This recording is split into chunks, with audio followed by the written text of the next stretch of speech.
My name is Ben Lumbert. I'm a partner solutions architect here at Starburst, and I'll be guiding you through Starburst and essentially how it can help you elevate your decision-making process. So let's start things off by taking a look at why it's difficult to make decisions in today's world where data ecosystems are becoming more complex. Most enterprises have data ecosystems similar to what you see here. They have massive amounts of data sitting in a variety of locations like warehouses and data lakes, both on-prem, in the cloud, and probably both. And they utilize a variety of storage mechanisms such as structured, semi or unstructured, and streaming data. They have questions they want to ask of their data, but a lot of time and effort is required to be able to get the answers they need. Typically, data needs to be moved or copied into a single location and a single format before it can effectively be analyzed. This approach is not only time-consuming and expensive, but it blocks you from keeping up with the speed of your business. And it also increases security risk by having multiple copies of your data in different locations. Now, from what we've heard, upwards of 80% of an enterprise's time is spent on this consolidation effort, instead of using that time to gain deeper and higher quality insights from their data. Fortunately, this is exactly where Starburst can help. Our goal is to eliminate these bottlenecks so that you can greatly reduce the time it takes to get answers you need and hopefully to avoid vendor lock-in in the process. So what would a world look like without these bottlenecks? What kind of improvements would you be able to provide to your data-driven teams? Imagine that the environments your data engineers work in are easier to interact with and easier to support. With less of a need for time and resource-intensive ETL and data prep processes, they'll have more time to focus on value-add activities like data enrichment. What if your data analysts no longer needed to wait on IT or upstream data prep processes? What if they really wanted self-service to their data?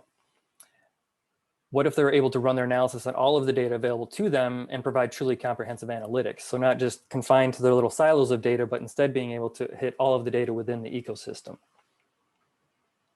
And how much would your organization benefit from having the line of business teams be able to keep up with the speed of your business and stay ahead of your competition, while also improving the customer experience along the way?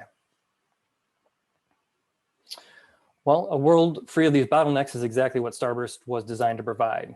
And so now I'd like to take the next few minutes to show you exactly what Starburst is and what it can do for you. Before we get into what Starburst actually is, let's first just take a minute to take a look at the core technology it's built on. Some of you may have already heard of us in the past. We were formerly known as PrestoSQL, but we're now referred to as Trino.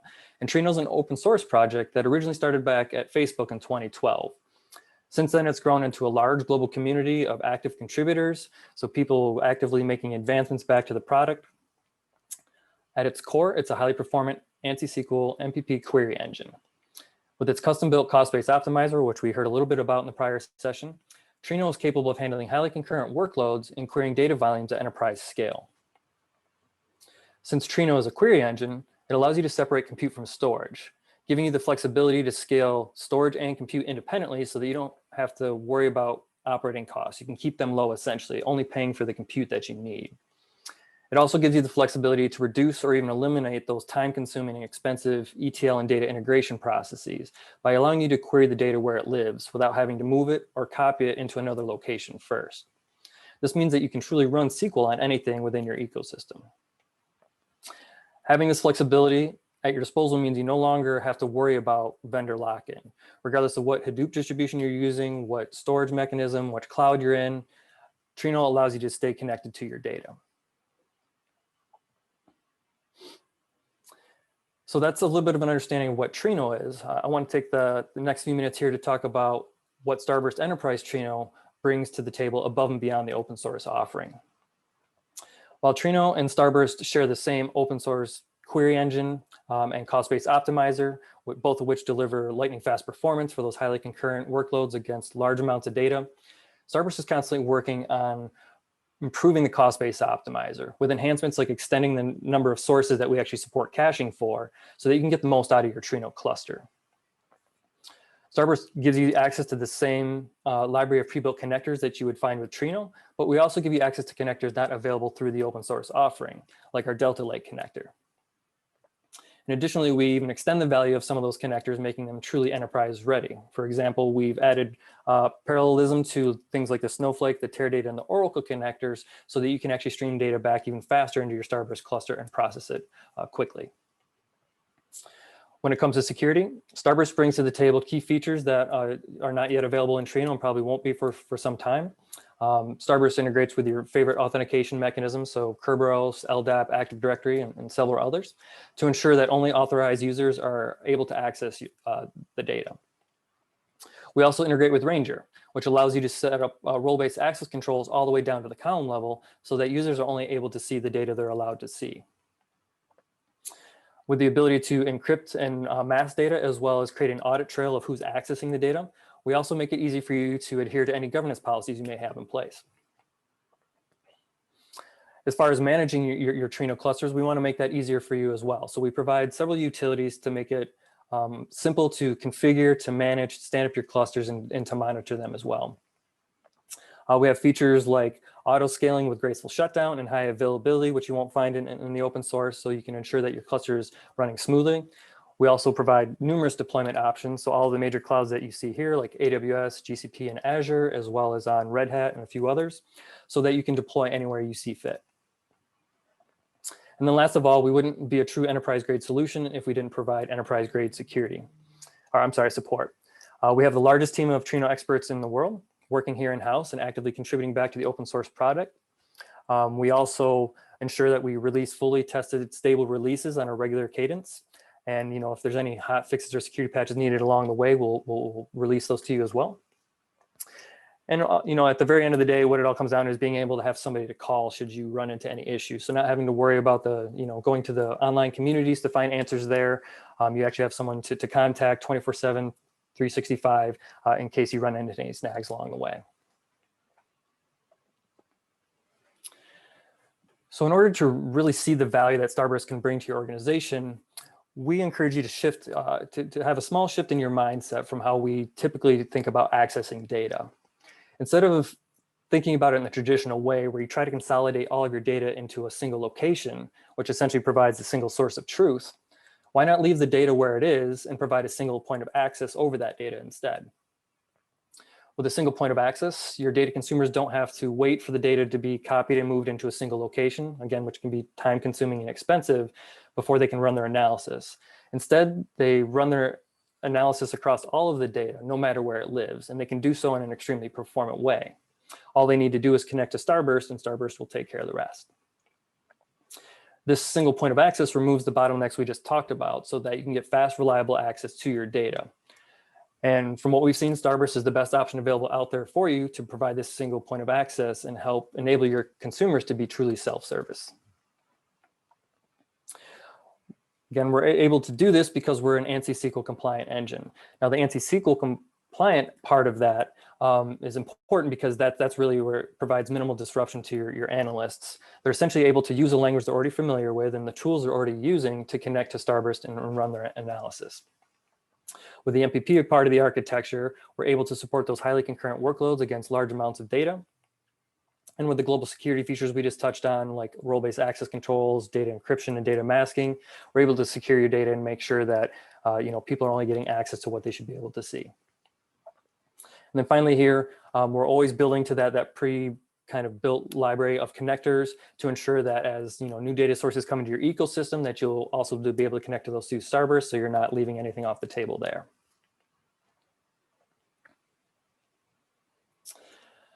Now, I wanted to just take a few minutes here to actually walk through a real customer's experience with Starburst so you can see how having a single point of access can actually bring benefit to your organization. Comcast was looking to unlock additional revenue streams, and their CMO believed that one option would be to upsell premium subscriptions to users based off of their behavior. Now, in order to do this, they would need to join usage data in Hadoop with their billing data, which is stored in Teradata. At the time, they were still under the illusion that this single source of truth was the only path forward, so they estimated it would have taken a minimum of 18 months to move that data into the single location before they could run analytics on it. Understandably so, this was not acceptable to the CMO. 18 months is way too long to wait to see if this idea bears any fruit, not to mention the loss in revenue if this idea could have been acted upon sooner. With Starburst in tow, Comcast was able to federate queries between Hadoop and Teradata in just 5 weeks, which led to a substantial increase in revenue for them. After realizing the benefits that Starburst can bring to the table for them, Comcast is now actually accelerating their journey to the cloud. Their platform team can now evolve their infrastructure without disrupting the business. They can migrate data to wherever it makes the most sense for them. So for example, they could move cold or warm data from Teradata into S3 without impacting their analytical workflows.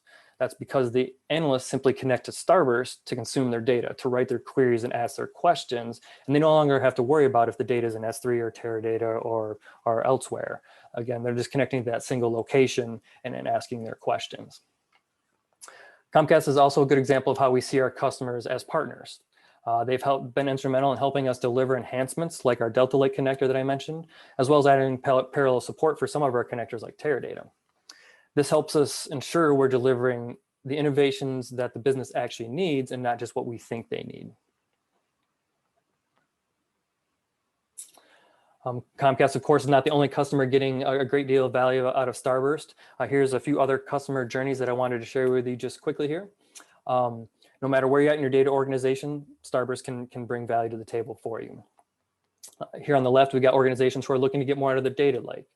So with Starburst, Slack was able to provide a more reliable and faster data lake to their users than what they were seeing on EMR Trino, well, at the time, EMR Presto, while also reducing their total cost of ownership by 25%. Tesla also got more out of their data lake by reducing how much they were spending on EC2 instances to analyze their data, while also improving the time to insights for their analysts. So they were reducing the time it took for their analysts to actually be able to get the answers to their questions and act on those answers. And additionally, since we're not copying or moving data around, the data could stay where it was at locally, which allowed Tesla to actually achieve GDPR compliance during this whole process. Now, if you already feel like you're getting all the value you can or the best value you can out of your data lake, what about being able to join the data in your data lake to other sources, or essentially being able to federate queries across your data lake and other sources? Well, thanks to Starburst, Zalando was able to do this. They were able to federate queries between their various data sources, which helped them streamline their analytical workflows, which ultimately gave their executives the ability to make better and smarter decisions. And similar to what we saw in Slack, they experienced a 50% savings in operation cost by moving off of the open source. I believe they were using AWS Trino as well, and by moving over into Starburst. So reducing those EC2 costs as well as other operational costs. Query federation also made life a lot easier for Bank of America because they were able to eliminate those costly ETL processes and upstream data engineering processes, which not only greatly reduced their time to insights for critical risk models and allowed them to de-risk their critical business decisions, but they were also saving on the costs required to support those processes and the people who are actually executing those processes.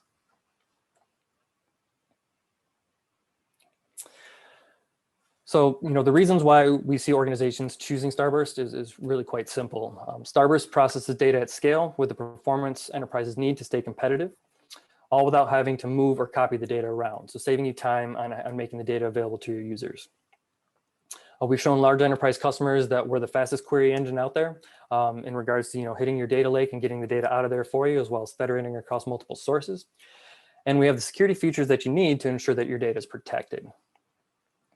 Now, by reducing the complexity of data ecosystems for organizations, we are able to give our customers the flexibility they need to avoid that vendor lock-in and add new data sources as needed so that they can maintain their competitive advantage. So always bringing in new ideas, new innovations, and being able to keep up with the speed of their business. And ultimately what this results in is them being able to get to the market faster with new and innovative ideas. They can retain their customers and even attract new ones. And they can reduce the risk associated with their business decisions because they're shortening the time it takes to get to insights. They're doing so in a secure way, and they're making sure that they're taking into account all of their data. And all of this ultimately leads to increased revenue and profit across the board.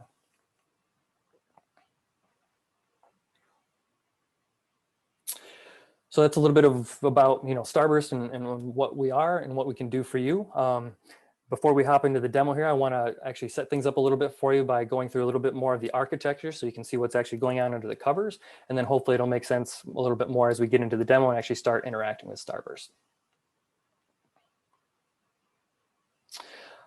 So by now you may be kind of asking yourself, where would Starburst actually fit into my data ecosystem? Well, as we see here, it will actually sit in between your data consumers who are along the top here, connecting via their favorite tool, whether it's writing code in Python or using Spark. Maybe they're using their favorite open query tool or a visualizer like Looker or Power BI or Tableau. Rather than them having to connect to each individual data source, which we see pictured here along the bottom, they would instead connect to Starburst, or what we refer to as the data consumption layer. As their queries come in, Starburst will process those queries. It will then reach out to the underlying data sources securely to grab the bits of data that it needs for each part of the query, pull that back into the cluster, join it if necessary. Then it will apply these global security policies that we see here kind of in this bar below the data consumption layer. So any masking or any hashing that needs to be there, any fine-grained access controls all the way down to the column level, all that will be applied in the cluster. So it's truly global in that it's applied to all of the data coming into the cluster. And then that data will be returned back to the users. So essentially getting them the answers to their questions.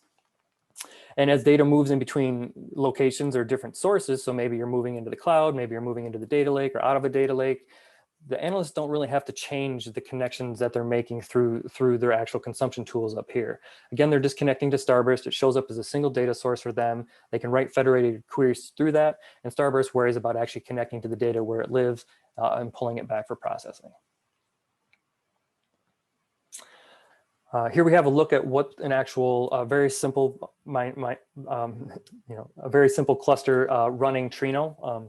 Obviously, we have some Starburst features on top of that, like you see the identity management, as well as authorization through Apache Ranger and a few other things that I'll get into. But the core of what Starburst is, and it's running on Trino, is a simple cluster here in this example running in Kubernetes. You have your end consumers here on the right, so they're issuing their queries via Tableau or their favorite query tool, or maybe some code blocks. And they have all the data sources down here again, which are probably spread across multiple sources and multiple locations. As the users submit their questions to the cluster, the coordinator itself, which is the brains of the operation, is actually going to parse the query for them. It's going to analyze it, and then using our cost-based optimizer, it's going to determine what the best query plan is. Now, in order to do that, it's going to either pull the metadata from the underlying data sources using our connectors, our custom connectors that that I previously described, or for your non-relational systems, your object stores that require Hive metastore, we'll pull the metadata through there. Using that information, that's how we parse the query and determine what the optimal query plan is, including the statistics from the underlying data sources. The coordinator will then schedule the query to be executed across the different workers that are available in your cluster. Now, it's a little bit hard to read here, but you'll notice that, and let me pull up a little pointer here. In the horizontal text here, or the vertical text here, it's basically saying that this is part of an auto-scaling group. And so what this does is this allows Starburst to actually, on your behalf, automatically add additional workers to the cluster to process increases in workload. So if the average number, or I'm sorry, the average utilization, CPU utilization across all of the workers exceeds a certain threshold, you can actually, we'll automatically auto-scale up additional worker nodes for you. Then we'll process that increase in workload. And then once that demand subsides, we'll gracefully scale down those additional worker nodes. And that's one of the key differentiators between us and the open source offering. They do have auto scaling available, but it's not necessarily a graceful scaling. So what graceful scaling means in this context is that we'll actually wait for a cooldown period before we scale down those additional workers that we spun up on your behalf. That essentially ensures that whatever workload was being processed has enough time to finish processing before we remove those additional workers. Now, each of the workers will leverage our connectors to reach out to the underlying data sources securely. We will push down what operations we can into the underlying data sources to ensure that we're streaming back the least amount of data required to actually process the query. Once the data is brought back in and joined together in the cluster, this is where we actually apply those role-based access controls that you've defined through Ranger. And this is why we can call them truly global security features or security policies. Rather than relying on the support of the underlying data sources, so like some sources just don't support role-based access controls through Ranger, since we're applying those in the cluster itself, we can actually ensure that they're applied universally across all the data involved in the query.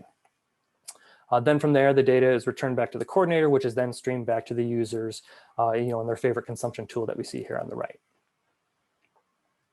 I'll take a minute just to describe a few items here. So these are some of those kind of value add items that I alluded to on that 5-pillar slide that I showed you. Mission control, which I'll show during the demo, is one of our web-based utilities that helps with configuration and management of your clusters. That ultimately relies on a custom-built operator that we've created that will spin up the clusters as you've defined them. So combinations of coordinators and workers, to process different workloads and whatnot. And then we have integrations with things like Prometheus so that you can keep an eye on your cluster and monitor that through a web-based UI as well. Just a quick bit on here on connectors. So as I just mentioned, the coordinator, which helps parse, analyze, and schedule the queries. That's the brain of the cluster itself. That sends the work off to the workers that are the muscle of the cluster. They're actually what's fetching the data and then doing the joining and all of that back on the Starburst cluster. But what they really rely on is our connectors. So you have just a few examples here of connectors that we provide out of the box. The connectors are how we understand what data is available, how it's structured, the metadata that's available in each underlying data source. Those are also where we get the statistics from so that we can ensure we're generating the optimal query plan before executing that against the actual data sources themselves.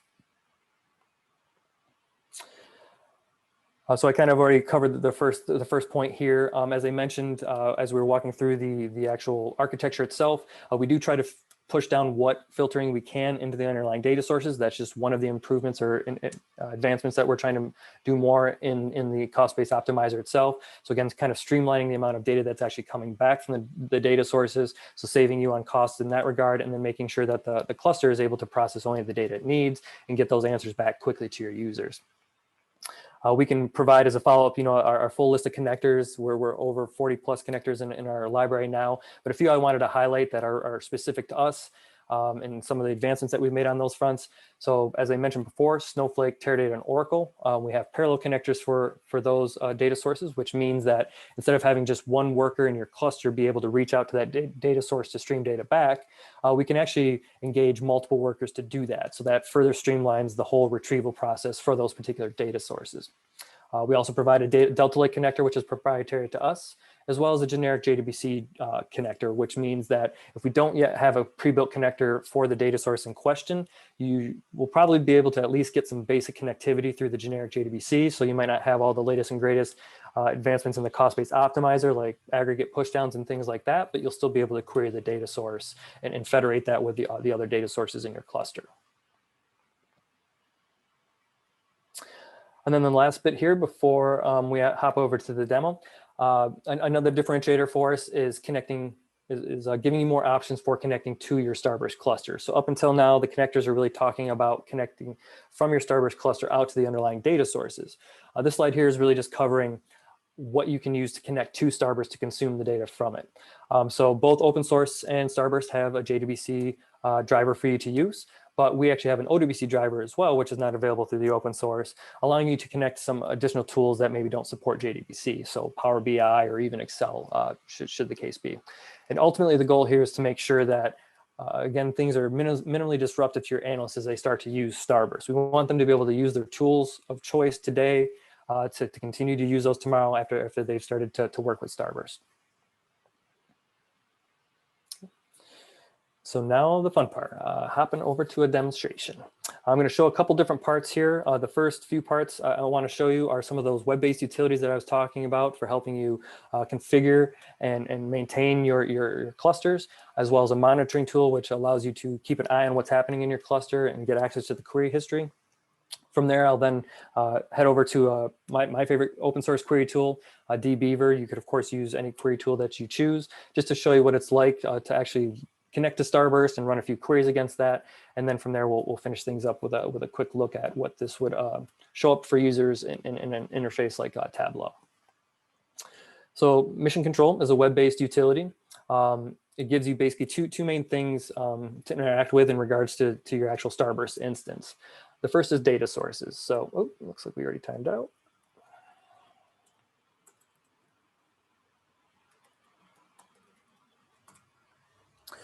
So here we just have a few sample data sources that's loaded in this particular demo cluster. You can add as many data sources as you want, and this is by no means the comprehensive list of the connectors that we have. Adding data sources is dead simple. It really just requires a few steps. So I could either add a new cluster or add a new data source this way. This is just some that we come preloaded with. You can, of course, add any of the 40 plus connectors that we have through the UI here as well. And setting up a data source, as I mentioned, it is pretty simple. It's really only just a few steps, a few bits of information that we need to collect from you. I'm going to actually focus on this Hive-based one, which is actually pointing to Google Cloud Storage under the covers. So, here we basically just give the catalog a name, so how we want it to show up within our query tools or our visualization tools, provide a description for it. Now, I highlighted this particular data source because there's a few more steps involved in this as compared to like a relational system. With a relational system, you would not have to worry about the Metastore connection because Hive Metastore is not really required. You would just provide the basic connection information, a few configurable parameters on the security front, and then you're good to go. For our Hive-based data sources, we do need you to specify what kind of Metastore you want. You have a couple different options available. You can either deploy it as like a pod running in the cluster alongside your workers and coordinators. We can either support that to a MySQL or Postgres database, or it can just be ephemeral so that when you bring down the cluster, the Metastore actually goes away. Or if you already have a Metastore in place, an external one that you want to connect to, you can provide that information here as well. We'll then ask for some basic security information to ensure that we're securely connecting to that data source for you. In the context of Google Cloud Storage here, we're just looking for this service account key. You can then start to specify a few different operations that you want to be allowed for this particular data source. So you may actually want to create multiple connections to the same physical data source so that you can fine tune what operations are allowed. So maybe your engineering department is allowed to do all these operations where you want maybe a marketing group to only be restricted to a few. You can create multiple copies of the same connector to the same physical data source. They will show up as separate data sources within your cluster though. And then finally, we also provide some additional configurable options available here through the UI. A few examples would be like the default storage mechanism or storage format that you want for your Hive-based data sources. These can be overridden at your actual query time, but we just want to make it easier for you to set some defaults for your specific data sources so that your analysts can continue to run their analytical workloads without having to worry too much about some of these items. And once you've defined your data sources, it's time to start defining your clusters. You can have multiple clusters running within a single instance. Each one of these, is defined separately, has different resources that it's going to use as far as the number of coordinators and workers and the resources used by each. I'm going to drill into the one here just to kind of show you what the definition looks like. Again, pretty straightforward, just as simple as configuring a data source. You basically provide a name and the different data sources you want available to this cluster. You then let us know how much CPU and memory you want to be dedicated to your coordinator, how much CPU and memory you want dedicated to each worker, and then how many workers you want to initially spin up in your cluster. This is also where you can enable auto scaling. So if I were to turn this on, I could specify a min number of workers as well as a max number of workers, and most importantly, a target threshold. So this is what Starburst will look at. It'll basically assess the average CPU utilization across all of the active workers in your cluster. If that utilization exceeds this threshold, Starburst will automatically add additional workers until that threshold is no longer exceeded, up to the max that you've specified here. So you can kind of put parameters on how many nodes it will add or how many workers it will add on your behalf. Now, once that threshold kind of subsides, we'll wait for that cooldown period that I mentioned before. So really giving you that true graceful shutdown before we shut down those additional workers back down to the minimum range that you set here. So this really ensures that you're running the optimal number of workers at any time. You're not paying for compute you don't really need, but you always have the horsepower you need whenever you need it. From there, the next step is really just connecting to Ranger. So if you have an existing Ranger instance somewhere you want to connect to, or if you want to deploy it as a separate pod within your same Starburst cluster, you can do that as well. But essentially, this is allowing you to connect those role-based access controls in so you can ensure people are only seeing the data they're allowed to see. And then finally, you can provide any customizations you want, like unique custom images that you want to deploy or any kind of bootstrap scripts you want to run at launch time for your cluster. You can specify those here through the UI, and then your cluster is ready to go. From there, you can basically start, stop it, restart it from the UI here. You can manually scale up and down nodes, but since we have auto scaling available, there's really not a need for that. But the option is available if you're like testing out different cluster sizes and things like that. Now moving over to Insights, which is our web-based monitoring tool. Once you stand up your cluster and you have that deployed, this will automatically come up for you, and it gives you a holistic view on what's happening in your cluster. The overview tab here is really just you kind of giving you a first look at everything that's happening in your cluster from a high level. So you can see any queries that are currently running in the system, what the current CPU utilization is, how many workers are actively in the cluster, actually processing queries. You can also get a quick view on, the users that are hitting the system over the last several hours or so. But from here, you can drill down to really understand more about what's going on in your cluster. So on the query history tab here, we're actually seeing a full query history of everything. There's far more data in here than this. This is just showing you, the first page of results here. You can toggle this over to look at the different reports if this is easier for you to kind of understand what's happening in the cluster. You can, basically see the different ways in which people are hitting the data. So which users are hitting the system the most, what sources are they going after the most, what connection types are they using the most to actually connect to your cluster itself, top tables within the data sources that they're using, and things like that. You can also drill down into individual queries if you want to see a little bit more about that query. So here we drill down to the simple kind of system query that's happening. We can see who the user was, how they tried to connect to the system, some high level information about the actual resource utilization, how long it took, things like that. We also see the high level execution plan here. So what the cost-based optimizer chose to execute this particular query. We can also drill down to see additional bits of detail around how the query is processed, number of rows read, how much parallelism was utilized, and things like that. And then if you want to see the full query plan, you can actually see that through the UI here as well. You can, of course, do this through the command line or through your favorite query tool using the analyze command. But if you're, spending more of your time in the actual UI here, then you have the option to actually see that through the UI here as well. And then similarly, you can also see the historical kind of view of the different CPU and memory utilization in your cluster over time as well. So if you're not getting quite the performance you're hoping to get out of the cluster, you can come in here and kind of review maybe points in the day or points in the week or even points in the quarter where maybe the CPU or memory utilization are spiking, and then maybe you can add additional resources to that cluster as needed.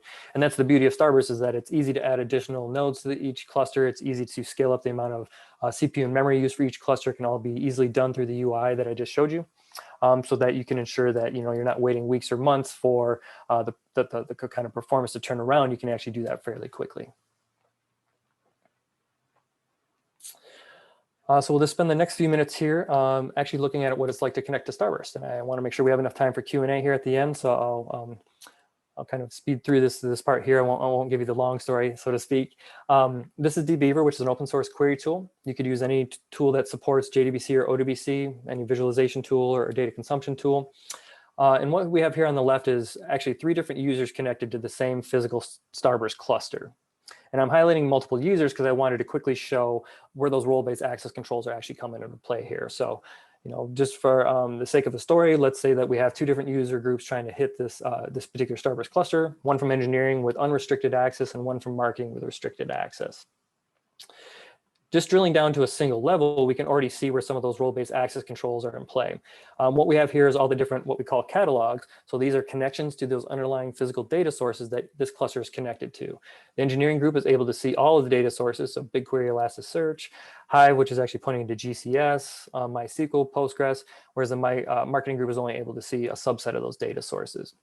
And this will carry all the way down to the column level. So here, if I drill all the way down into the schema, I can see this customer table that's got this account balance column. Whereas if I were to drill down into the same location from the marketing group connection, we'll actually see that in this customer table, the account balance is not here. So we're able to restrict access all the way down to the column level for what assets users can see. And this isn't just for navigational purposes. That column will actually be considered completely not available to that marketing group. So in this marketing tab here, I'm going to run a simple query against that table, but trying to query this account balance column. Now, when I do so, I'm actually going to get an error because from that user's perspective or that group's perspective, that column doesn't actually exist. Now, if I remove that column and run the same query, I'll get my data back. And here's where we'll actually see some of the masking being applied. So on phone number, we're masking all but the last 4, and then we're completely masking the address from the marketing group. Now, if I switch over to the engineering group and I run that same query, You'll see that I can actually query that account balance column because it's not hidden from me through those role-based access controls. And then I'm actually able to see the full phone number. So I can, change the policies, the masking policies, the type of masking that's done. And in this case, I could even hash values. So like an address field where it was masked for the marketing group, it's actually hashed for the address group or for the engineering group. Beyond controlling what assets, so what catalogs, what schemas, what tables, and what columns users can see, we can also control what rows they can see within a table. So bouncing back to the marketing user here, if I were to query this customer table, just an unrestricted query against this, they're actually only able to see a very small set of rows from this table. Whereas if I hop over to the engineering group and I run this same query, I can actually see all of the rows in that table. So, not only restricting what assets they can see, but what data they can see within those assets. Then finally, the real power is being able to query federate my data across multiple sources without having to move the data around. So in this simple example here, we're just dealing with some very simple bank data. Maybe my customer data exists in S3, my account information exists in MySQL, and then some additional customer profile information exists in BigQuery. Now, rather than waiting for all this data to be pushed into BigQuery, copied around, migrated, all that fun stuff, I can actually leave the data where it's at and query it all or access it all from a single query as if it was in a single data source. So I query the data here. Again, Starburst is reaching out to S3, it's reaching out to MySQL, it's reaching out to BigQuery on your behalf, pulling back only the data it needs, joining that on the cluster, applying any security policies that have been defined through Ranger, and then returning that data back to my consumption tool here. And to simplify things even further, we can actually create what we call semantic views on top of these federated queries for users. So if I'm an admin here, I can take the same query that Tony from engineering just ran and create a view on top of that for him. So I create this view, and now when Tony wants to query, or the engineering department wants to query this particular view, they no longer have to worry about pointing it to these individual data sources. That's truly kind of hidden from them in that regard, and they can just worry about querying that view itself. So I'm running my query select star against this new view that I created. Again, behind the scenes, Starburst is still reaching out to BigQuery, to S3 and MySQL on my behalf, pulling back the data I need, and then returning that to my view here. And where this becomes valuable downstream is if we're going to use a visualization tool like Tableau. So here in Tableau, I've got this kind of simple dashboard / report already built against this data source. If I go to my data source here, I can see that I'm connected to that same physical Starburst cluster. This just happens to be the schema I created that view in. And if I search for the view, we'll see that view show up here, which has already been dragged into the report here. And we've got live data coming back from the Starburst cluster itself, which is, again, that joined data between BigQuery, MySQL, and S3. I can now build my reports off of this. So I've got that same view pulled into here. I'm going to create a map, let's say, of customers I want to identify to upsell to. Maybe they have an income above a certain level, but they only have a basic credit card type, and I want to be able to upsell them to a new credit card type or a better credit card type. So I've put filters on these columns. Again, these columns are coming from different physical locations, but thanks to Starburst, I'm able to consolidate them to a single semantic view and interact with them as if it's a single location of data, which is helpful in products like Tableau, which are not yet able to allow me to really add multiple sources within one report and join that together.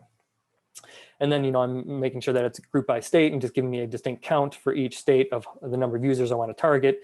So I can get my full dashboard, my full report here with all the information I need from multiple sources without having to wait for those lengthy and time-consuming upstream processes to get the data, kind of consolidated into a single location.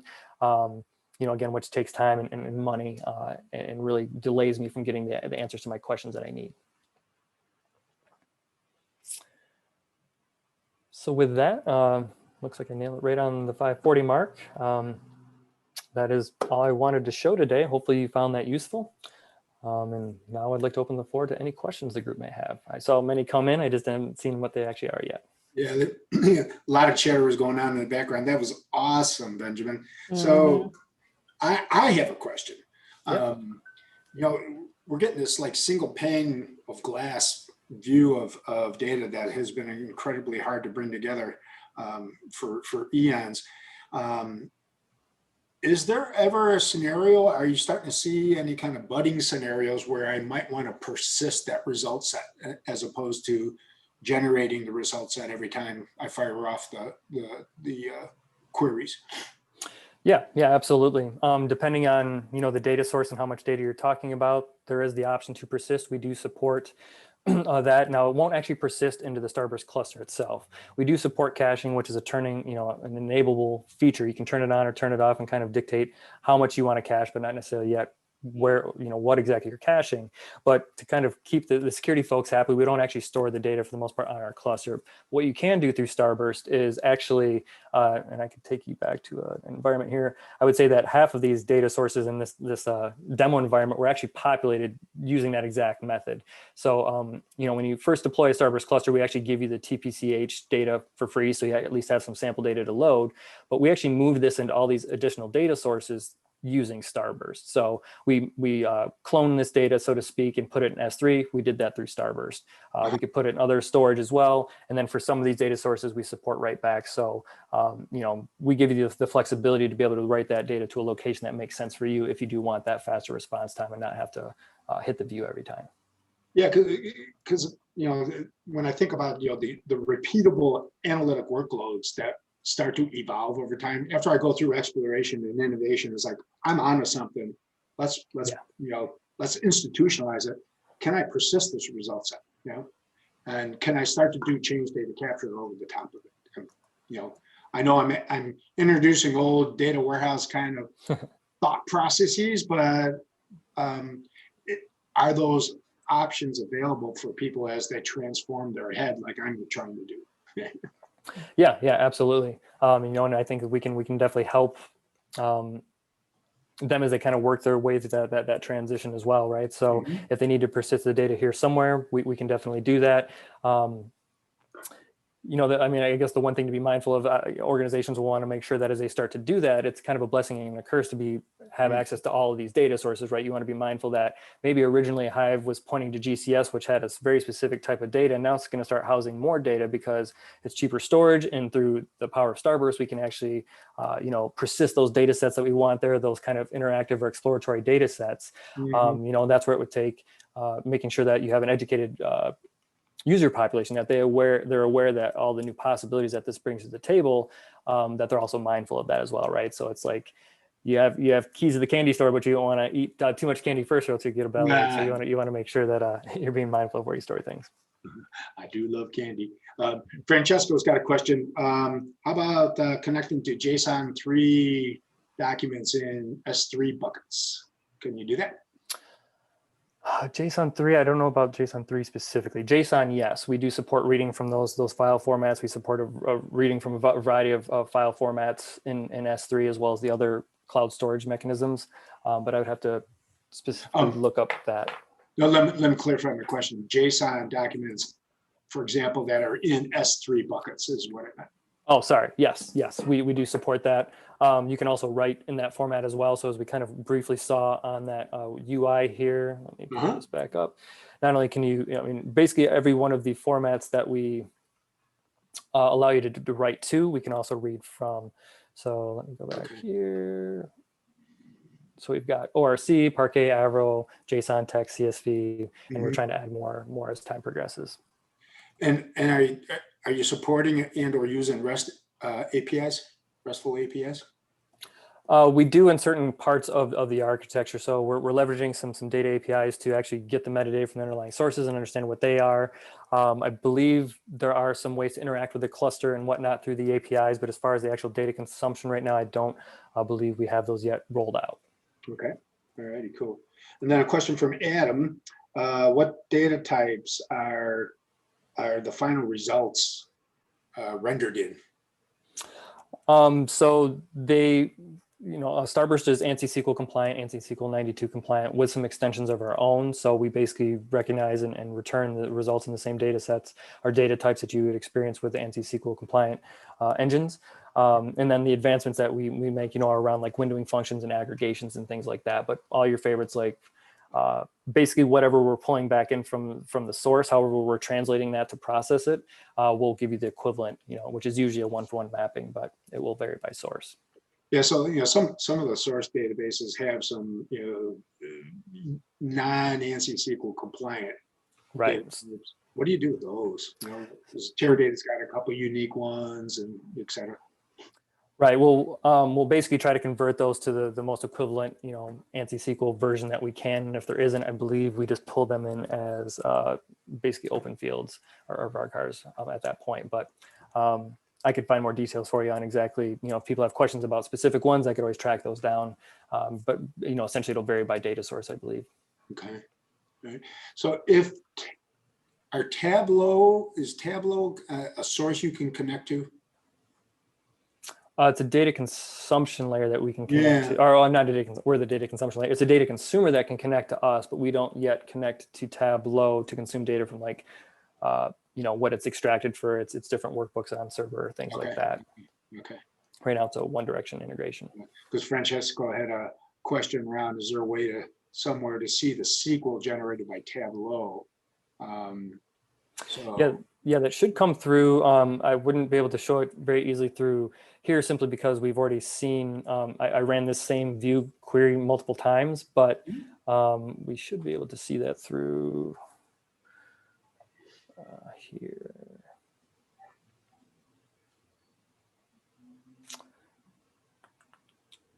No, so this is just actually what we ran through the Tony through the query editor itself. I'll have to look into that. I would assume because basically, if Tableau is passing that query through to Starburst, which it is, then that would show up in our regular query logs. It's just a matter of what it's actually submitting it as. So because where are we at here? Because the admin ID was the one that created this view, they would show up under admin. But I'm curious if some caching is going on, and that's why it's not actually showing up in our query history right yet. Okay. That's probably the case. Very cool. And then let me double check the time. Oh, we got 2 minutes. Okay, I'll do another selfish question. What are some of are you starting to see some early use case patterns, adoption patterns? Yeah.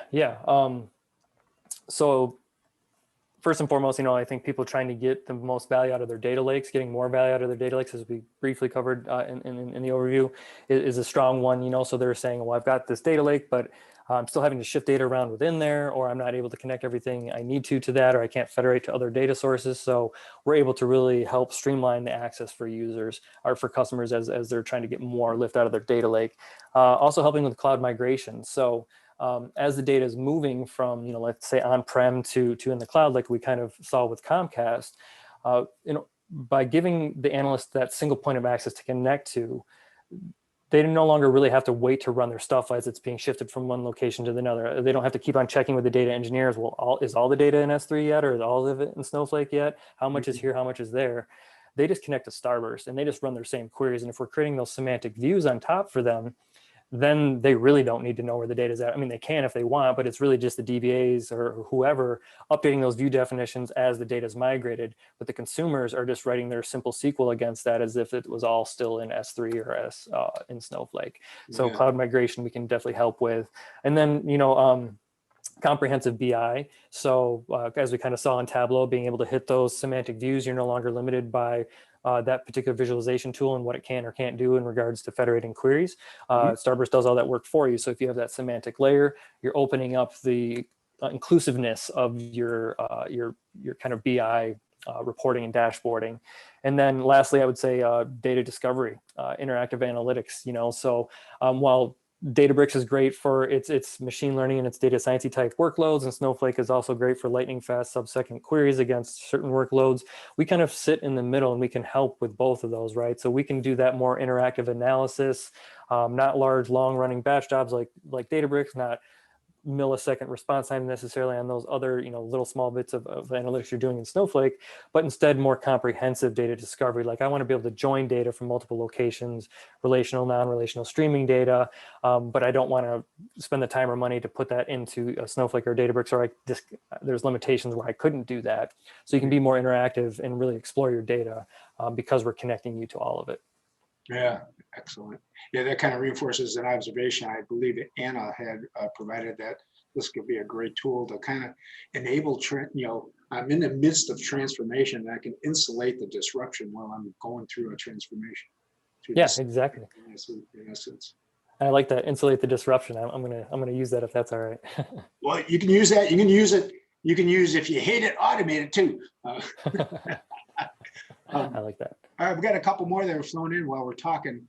What will the federated query return in the case of the sources throwing an Aura 600? I don't know what an Aura 600 is. That sounds like an Oracle error or something. I'm not sure. Yeah, that I don't know the specifics of that particular error code, but it does sound like Oracle. So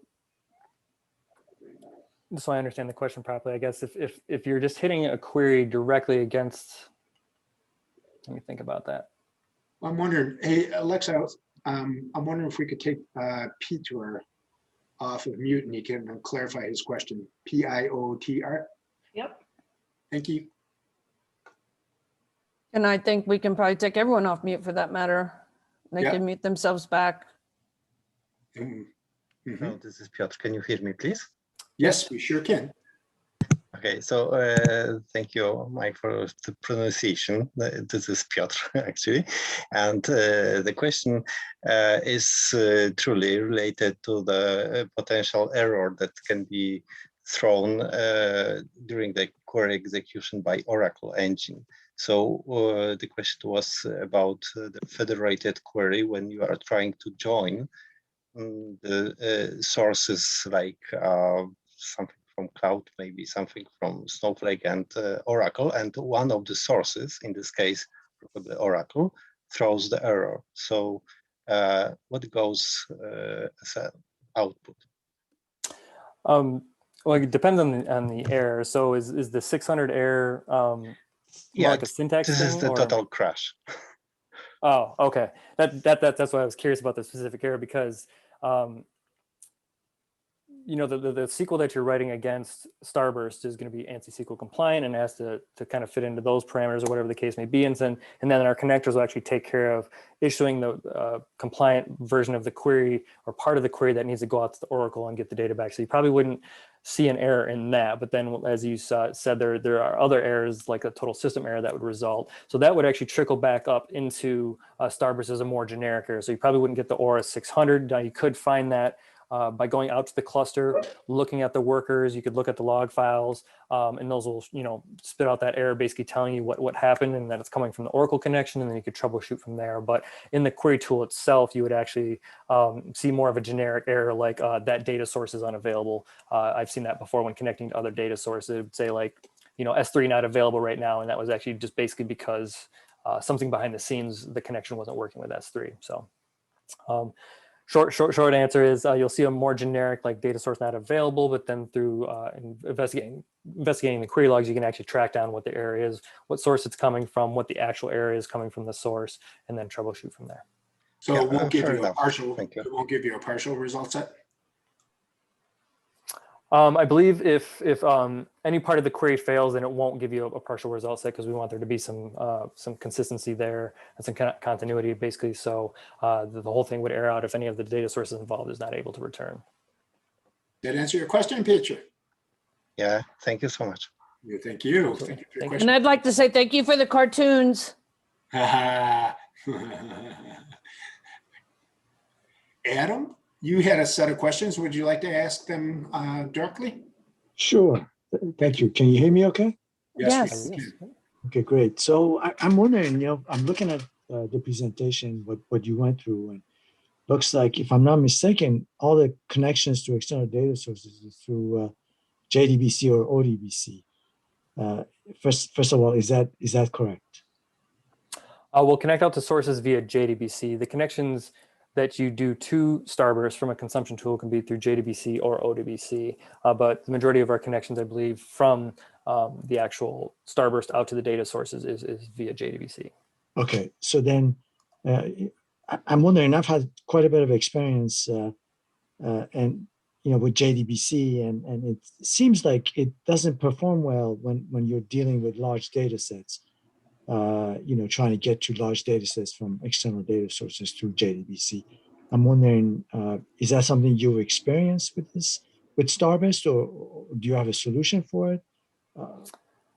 I mean, so one of the, a couple of the solutions off the tip of my head that we're trying to do to address that one is the optimization that we're doing with the cost-based optimizer. So things like predicate pushdown, dynamic filtering, aggregate pushdown, all that fun stuff.